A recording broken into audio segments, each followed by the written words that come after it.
What's the meaning of Big Apple?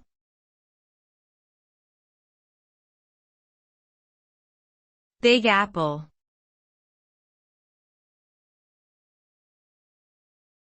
Big Apple.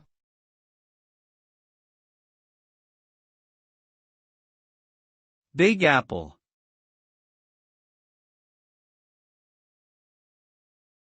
Big Apple.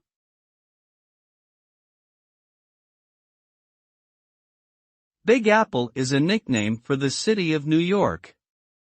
The origin of the term is not entirely clear, but it is believed to have been coined in the 1920s by African American musicians who came to the city to perform. Initially, Apple referred to any town or city that was considered significant or important. However, New York City became known as the Big Apple due to its prominence in the jazz scene and its status as a hub of commerce and culture. Today, the term is still used to refer to New York City, and it has become a widely recognized nickname around the world.